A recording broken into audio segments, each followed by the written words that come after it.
Hello everyone, welcome on your YouTube channel Raj study point. आज मैं आपको पढ़ाऊंगी हिंदी। देखिए, अगर आप कोई भी टीचिंग एग्जाम की प्रिपरेशन कर रहे हैं या कोई भी ऐसा कॉम्पिटिटिव एग्जाम जहां पर आपका सब्जेक्ट हिंदी है, जिस भी एग्जाम में हिंदी पूछी जाएगी, तो वहाँ के लिए ये वीडियो बहुत ही हेल्पफुल रहेगी। जैसा कि मैं आपको बता दूं, स्पेशली जो मैं ये वीडियो बना रही हूँ वो सुपर टैट को माइंड में रखते हुए, यूपी टैट को माइंड में रखते हुए, एच टैट को माइंड में रखते हुए, जो भी टीचिंग एग्जाम है, जो भी टीचिंग के एग्जाम है, उन सबको माइंड में रखते हुए मैं ये वीडियो बना रही हूँ। जैसे कि अगर आप यूपी टैट देना चाहते हैं या आप सुपर टैट एग्जाम की प्रिपरेशन कर रहे हैं, ये टीचिंग के ही एग्जाम है। कोई भी टीचिंग एग्जाम जहाँ पर हर टीचिंग एग्जाम में हिंदी पूछी जाती है, ये टीचिंग एग्जाम से हटके अगर कोई भी ऐसा कॉम्पिटिटिव एग्जाम है जिसमें हिंदी का रोल है, तो वहाँ के लिए ये वीडियो बहुत ही हेल्पफुल रहेगी।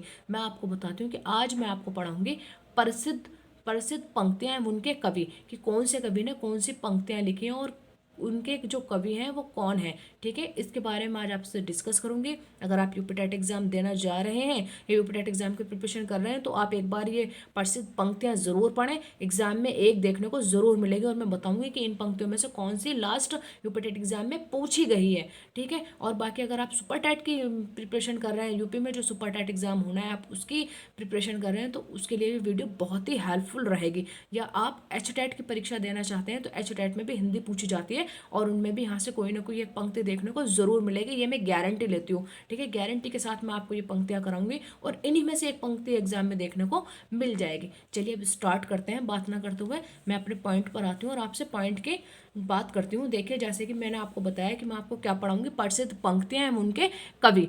आई होप कि मैं जितनी पंक्तियां आपको कराऊंगी इन्हीं में से एग्जाम में देखने को मिलेगी। बस आप एक से दो बार ये वीडियो सुन लेना या फिर इनको नोट डाउन कर लेना। मैं वन बाय वन जितना भी हिंदी लिटरेचर है आपके साथ थोड़ा थोड़ा करके सब डिस्कस कर दूंगी और उन्हीं में से एग्जाम में देखने को मिलेगा। चलिए अब स्टार्ट करते हैं। मैंने क्या बोला आपको कि मैं क्या पढ़ाऊंगी, प्रसिद्ध पंक्तियां एवं उनके कवि। क्या पढ़ाऊंगी मैं आपको, प्रसिद्ध पंक्तियां एवं उनके कवि। तो चलिए अब स्टार्ट करते हैं। देखिए, जैसे कि एक पंक्ति में पहली पंक्ति स्टार्ट करती हूँ। अति सुधो स्नेह का मार्ग। अति सुधो स्नेह का मार्ग मतलब ये क्या है, ये किसने लिखी है ये पंक्ति? ये पंक्ति हमारे लिखी है घनानंद ने। किसने? घनानंद ने। तो आपको उस तरीके से माइंड में रखे, अति सुधो स्नेह का मार्ग, तो ये किसके हो जाएगी? घनानंद। देखिए, सेकंड पंक्ति के बारे में मैं आपको बताती हूँ। जी हाँ हुजूर मैं गीत बेचता हूँ।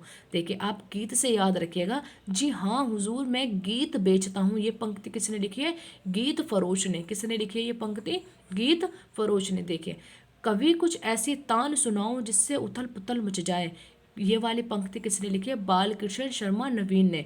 कभी कुछ ऐसी तान सुनाओ जिससे उथल पुथल मच जाए, ये वाली जो पंक्ति है ये लिखी है बालकृष्ण शर्मा नवीन ने। चलिए देखे चलते हैं नेक्स्ट। हिंदी नई चाल में ढली।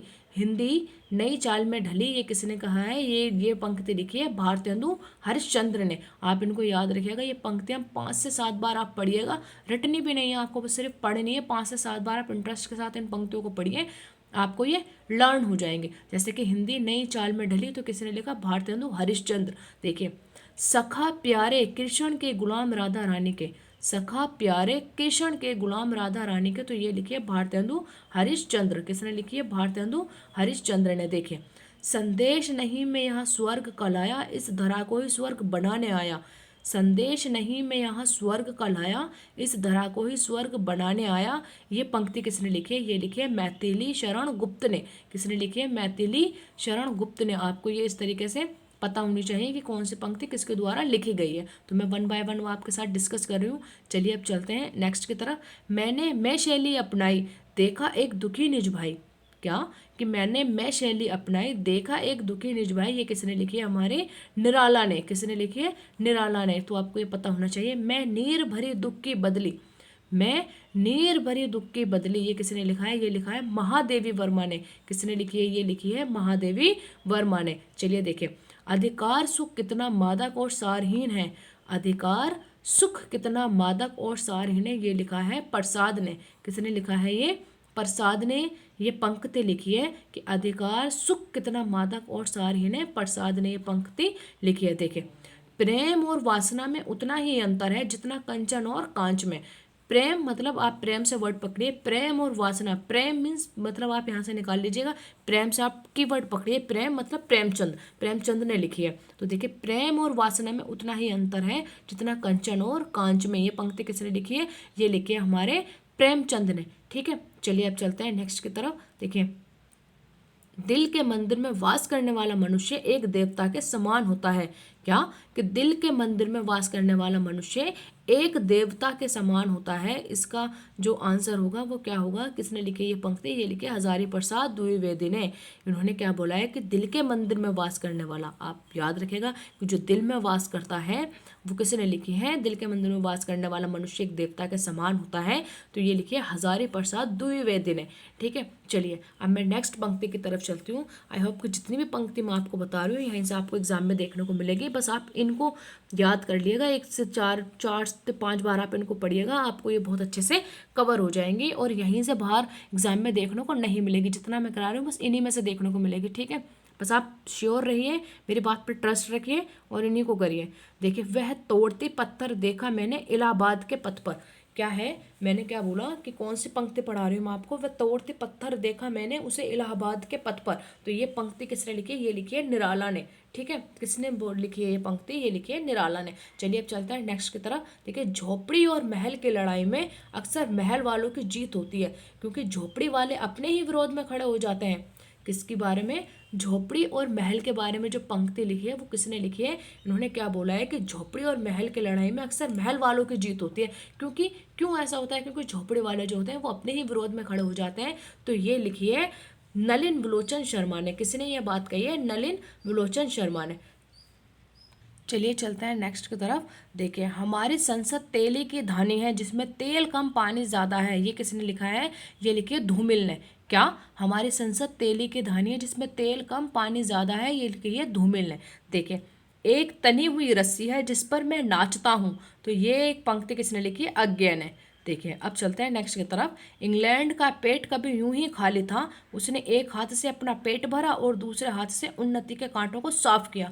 तो ये किसने लिखे? ये लिखिए भारतेंदु हरिश्चंद्र ने। किसके बारे में? कि इंग्लैंड का पेट कभी यूं ही खाली था। ये लिखिए भारतेंदु हरिश्चंद्र ने। देखिए, जैसे कांता घर रहे वैसे रहे विदेश। जैसे कांता घर रहे वैसे रहे विदेश। तो प्रताप नारायण मिश्र ने ये पंक्ति लिखी है। आप हर पंक्ति को पढ़िएगा। देखिए, हमारी संसद तो वैश्या है जो रोज अपना बिस्तर बदलती है। ये किसने कहा? धूमिल ने। जहाँ संसद की बात हो आप माइंड में रखिएगा, जहाँ भी संसद का वर्ड आ जाए तो वो किसने लिखे हैं ऐसी पंक्तियाँ? धूमिल ने लिखी है। किसने? धूमिल ने। देखिए, आनंद में विलीन हो जाना मानव जीवन का परम उद्देश्य है। आनंद में विलीन हो जाना मानव जीवन का परम उद्देश्य है। ये किसने लिखा है? डॉक्टर श्याम सुंदर दास। किसने लिखी है? डॉक्टर श्याम सुंदर दास ने ये पंक्ति लिखी है। चलिए अब मैं आपको आगे बताती हूँ। मैंने आहुति बनकर देखा ये प्रेम यज्ञ की ज्वाला है। मैंने आहुति बनकर देखा ये प्रेम यज्ञ की ज्वाला है। ये किसने लिखा है? अज्ञे ने। ठीक है, चलिए अब मैं आगे चलती हूँ। तुमको पीड़ा में ढूंढा, तुम में ढूंढूंगी पीड़ा। तुमको पीड़ा में ढूंढा, तुम में ढूंढूंगी पीड़ा। ये किसने पंक्ति लिखी है? ये पंक्ति लिखी है महादेवी वर्मा ने। किसने लिखी है? महादेवी वर्मा ने। आप इन पे एक बार अच्छे से नज़र डालिएगा। जितना मैं करा रही हूँ उससे बाहर एक भी पंक्ति देखने को नहीं मिलेगी। अभी तक मैंने जितनी भी पंक्तियाँ कराई हैं आप इनको अच्छे से अपने माइंड में रखिएगा, और मैं भी आपको आगे जो पंक्ति कराने वाली बताऊंगी कि एग्जाम में कहाँ से पूछी गई है। ठीक है, एग्जाम में पूछी गई पंक्तियाँ ही मैं आपको बताऊंगी, वो भी बताऊंगी कि देखिए इन्हीं में से पूछी गई एक पंक्ति एग्जाम में। ठीक है, चलिए चलते हैं आगे की तरफ। चलिए देखें कर्म कर्म का भोग, भोग का कर्म, यही जड़ चेतन का आनंद। ये किसने कहा है? ये पंक्ति किसने लिखी है? जयशंकर प्रसाद ने। क्या? कर्म का भोग, भोग का कर्म, यही जड़ चेतन का आनंद। आप इंटरेस्ट के साथ पढ़ पढ़कर इन पंक्तियों को पढ़िए तो आपको माइंड में अच्छे से आ जाएंगे। ये पंक्ति लिखी है जयशंकर प्रसाद ने। देखिए, चलते हैं नेक्स्ट की तरफ। 12 बरस लो कुकर जीवे, 13 बरस लो जिए सियार, बरस 18 क्षत्रिय जीवे, आगे जीवन को धिक्कार। ये किसने लिखी है? ये लिखी है जगनिक ने, और पेपर में देखने को मिलती है। ठीक है, ये वाली पंक्ति बहुत इंपॉर्टेंट है, आप इसको बिल्कुल इंटरेस्ट के साथ ऐसे पढ़िए, बिल्कुल सुर में पढ़िए आप कि 12 बरस लो कुकर जीवे, 13 बरस लो जिए सियार, बरस 18 क्षत्रिय जीवे, आगे जीवन को धिक्कार। तो जीवन, ठीक है, आगे जीवन को धिक्कार। जी जा से पढ़ लिए जगनिक। ठीक है, जा जगनिक। ठीक है, तो देखिए आपको उस तरीके से याद हो जाएगा। ये जगनिक ने लिखे है। चलिए, छायावाद स्थूल के प्रति सूक्ष्म का विद्रोह है। छायावाद स्थूल के प्रति सूक्ष्म का विद्रोह है। ये कहा है डॉक्टर नगेंद्र ने। किसने? डॉक्टर नगेंद्र ने। देखिए, साहित्य जन समूह के हृदय का विकास है। साहित्य जन समूह के हृदय का विकास है। ये किसने कहा है? बालकृष्ण भट्ट ने। किसने कही है ये बात? ये बात कही है बालकृष्ण भट्ट ने। आई होप कि आपको यहाँ तक बहुत अच्छे से समझ में आ रही होंगी। बस देखिए इंटरेस्ट के साथ आप पढ़ेंगे, 5 से 7 बार नजर डालेंगे, आपके माइंड में फिट हो जाएंगे। चलिए चलते हैं नेक्स्ट की तरफ। देखिए, अजगर करे ना चाकरी, पंछी करे ना काम, दास मलुका कह गए सबके दाता राम। अजगर करे ना चाकरी, पंछी करे ना काम, दास मलुका कह गए सबके दाता राम। तो दास मलुका, यहाँ से आप वर्ड पकड़िएगा, दास मलुका ये वर्ड पकड़िएगा, मतलब मलूक दास ने ये पंक्ति लिखी है। किसने लिखी है? मलूक दास ने ये पंक्ति लिखी है। आपको समझ में आई होगी। दास मलू का वर्ड पकड़ लीजिएगा, मलूक दास। देखिए, प्रभु जी तुम चंदन हम पानी, ये किसने लिखे? प्रभु जी, प्रभु जी तुम चंदन हम पानी। तो ये किसने लिखे? रैदास ने लिखे। देखिए, यूपी टेट 2019 या 20 में जो यूपी टेट हुआ था, उस एग्जाम में ये डेफिनेशन, ये जो पंक्ति है, सॉरी, ये पंक्ति जो है उस एग्जाम में पूछी गई है। डेफिनेशन है पंक्ति जो है ये, प्रभु जी तुम प्रभु जी तुम चंदन हम पानी। तो ये कहाँ पूछी गई है? यूपी टेट एग्जाम में पूछी गई है। और किसने लिखी है? रैदास ने लिखी है। ठीक है, आई होप कि आपको यहाँ तक बहुत अच्छे से समझ में आया होगा। चलिए चलते हैं आगे की तरफ। परित सरिस धर्म नहीं भाई, परहित सरिस धर्म नहीं भाई, ये किसने लिखी है? ये लिखी है तुलसीदास ने। किसने लिखी है? ये जो पंक्ति है, ये पंक्ति लिखी है तुलसीदास ने। चलिए चलते हैं आगे। कठिन काव्य का प्रेत, कठिन काव्य का प्रेत किसने लिखी है? ये पंक्ति लिखी है केशव दास ने। आप का से पकड़िएगा, का मतलब केशव, केशव दास ने लिखी है। कठिन काव्य का प्रेत किसने लिखी है? केशव दास ने लिखी है। देखिए, ढोल गंवार शूद्र पशु नारी, ये सब ताड़न के अधिकारी। ढोल गंवार शूद्र पशु नारी, ये सब ताड़न के अधिकारी। किसने लिखी है ये पंक्ति? ये पंक्ति लिखी है आपके तुलसीदास ने। किसने लिखी है? तुलसीदास ने। और ये वाली भी आप माइंड में रखेगा, परित सरिस धर्म नहीं भाई, परित सरिस धर्म नहीं भाई, ढोल गंवार शूद्र पशु नारी, ये सब ताड़न के अधिकारी। ये जो दोनों ही पंक्तियां हैं, ये किसने लिखी हैं? तुलसीदास ने लिखी हैं। चलिए चलते हैं आगे की तरफ। देखिए, मोहे तो मेरे कवि बनावत, ये पूछी जाती है जो पंक्ति है, ये पंक्ति आप याद रखिएगा। मोहे तो मेरे कवि बनावत, मोहे तो मेरे कवित बनावत, ये किसने लिखी है? ये लिखी है आपके घनानंद ने। किसने लिखी है? घनानंद ने। आपको ये सारी पंक्तियां पता होनी चाहिए, जितनी मैं बता रही हूँ आप 2 से 4 बार इन्हें पढ़िए, यही एग्जाम में देखने को मिलेंगी। देखिए, चलिए चलते हैं नेक्स्ट की तरफ। इन मुसलमान हरिजन पर कोटिक हिंदू वारिये, क्या कि इन मुसलमान हरिजन पर कोटिक हिंदू वारिये, ये किसने लिखी है? ये पंक्ति लिखी है भारतेंदु हरिश्चंद्र ने। किसने लिखी है? ये भारतेंदु हरिश्चंद्र ने। चलिए देखिए, भारतवर्ष का लोकनायक वही हो सकता है जो समन्वय करने का अपार धैर्य लेकर आया हो। क्या मैंने आपको बोला? मैंने आपको बोला कि ये वाली जो पंक्ति है, भारतवर्ष का लोकनायक वही हो सकता है जो समन्वय करने का अपार धैर्य लेकर आया है। ये पंक्ति किसने लिखी है? ये पंक्ति लिखी है हजारी प्रसाद द्विवेदी ने। किसने लिखी है? हजारी प्रसाद द्विवेदी ने। देखिए, मैंने आपको ऊपर एक पॉइंट और लिखा हुआ होगा मेरी हैंडराइटिंग में कि मगहर स्थान का संबंध किससे है। तो जो मगहर स्थान एक जगह है, उसका संबंध किससे है? एग्जाम में क्वेश्चन पूछा जाता है, बताइए जो मगहर स्थान है इसका संबंध किससे है? तो इसका संबंध होगा आपका कबीर से। किससे? मगर स्थान का संबंध है कबीर से। तो मैंने ये भी आपको एक अलग से पॉइंट बता दिया है। देखिए, जितनी भी पंक्तियां थी वो मैंने आपके साथ डिस्कस करी, और आपको मैंने बताया कि प्रभु जी तुम चंदन हम पानी, ये किसने लिखी है? ये रैदास ने लिखी है। ये भी मैंने आपको बताया, और एग्जाम में पूछी गई है, यूपी टेट एग्जाम में पूछी गई है। बहुत बहुत इंपॉर्टेंट ये है ये पंक्ति, आपको ये सारी इस तरीके से पता होनी चाहिए। जैसे कि तुमको पीड़ा मैं ढूंढा, तुम में ढूंढूंगी पीड़ा, ये बहुत इंपॉर्टेंट है, ये आप याद रखिएगा। ये किसने कही है? महादेवी वर्मा ने। किसने? महादेवी वर्मा ने। और एक और इम्पॉर्टेंट मैं आपको बताती हूँ, पेपर में देखने को मिलती हैं, जैसे कि ये मैंने अभी आपको महादेवी वर्मा की बताई, एक और मैं आपको बताती हूँ, जैसे कि ये 12 बरस लो कुकर जीवे, 13 बरस लो जिए से यार, वर्ष 18 क्षत्रिय जीवे, आगे जीवन को धिक्कार। तो ये किसकी है? जगनिक की।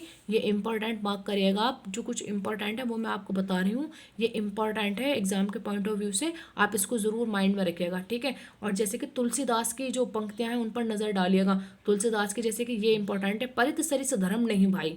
ठीक है, परित सरिस धर्म नहीं भाई किसकी है? तुलसीदास की है। तो जितनी भी पंक्तियां थी, और एक और इम्पॉर्टेंट है, अति सुधो स्नेह को मार्ग, तो ये किसकी है? ये घनानंद की। आपको ये भी माइंड में रखना है, जो सबसे पहले मैंने स्टार्टिंग में बताई है वो भी पेपर में देखने को मिल सकती है। ठीक है, तो ये वाली सारी पंक्तियां जितनी भी मैंने बताई हैं, इनसे बाहर पंक्तियां एग्जाम में देखने को मिलेंगी नहीं। जितनी भी पंक्तियाँ मैंने आपको बताई आप बस इन्हीं को प्रिपेयर कर लिएगा, इन्हीं में से भी एग्जाम में देखने को आपको मिल जाएंगे। चाहे वो कोई भी टीचिंग एग्जाम हो, एच टैट हो, सुपर टैट हो, KVS हो, रीट हो, कोई भी एग्जाम अगर पंक्ति आई तो इनसे बाहर एक पंक्ति आपको देखने को नहीं मिलेगी। पर जितना मैं करा रही हूँ ट्रस्ट रखिएगा और ट्रस्ट के साथ इन्हीं पंक्तियों को करके एग्जाम में जाइएगा, यहीं से आपको एग्जाम में देखने को मिलेंगे। चलिए मिलते हैं नेक्स्ट वीडियो में नेक्स्ट टॉपिक के साथ। तब तक के लिए अगर आप मेरी इस वीडियो पे नए हैं, आपने मेरी इस वीडियो को लाइक नहीं किया है या आपने अभी तक नहीं पढ़ा है, तो पहले आप मेरी इस वीडियो को पढ़ें। अगर आपको पसंद आई है थोड़ी भी तो आप इसको लाइक ज़रूर करें और कमेंट से मुझे अपनी राय ज़रूर दें। और जो भी आपके टच में इंसान है, जो भी आपका फ्रेंड दोस्त जो भी है, जो भी आपके टच में है, जो भी टीचिंग एग्ज़ाम की प्रिपरेशन कर रहे हैं या कोई भी टीचिंग एग्ज़ाम देना चाहते हैं, तो आप उनके साथ ये ज़रूर शेयर करें। और अगर आप मेरे चैनल पर नए हैं तो मेरे चैनल को सब्सक्राइब ज़रूर करें, जिससे कि मैं जो भी वीडियो बनाकर रिकॉर्ड कर कर अपने यूट्यूब चैनल पर अपलोड करूँगी उसका नोटिफिकेशन आपके पास तुरंत पहुँच जाएगा। ठीक है, और हर वीडियो जो भी मैं बना रही हूँ एग्ज़ाम को माइंड में रख के चारों तरफ से जो भी इम्पोर्टेंट फैक्ट हैं हर तरह से मतलब चीज़ों को निकाल के पूरा निचोड़ तब मैं आप अपनी इस वीडियो में डालती हूँ, जो आपके लिए बहुत ही हेल्पफुल रहेंगे। कोई भी एग्ज़ाम हो, चाहे कोई भी टीचिंग एग्ज़ाम या कोई भी ऐसा कॉम्पिटिटिव एग्ज़ाम जिसमें हिंदी पूछी जा रही है, तो उसके लिए बहुत हेल्पफुल रहेंगे। चलिए मिलते हैं नेक्स्ट वीडियो में नेक्स्ट टॉपिक के साथ, तब तक के लिए थैंक यू।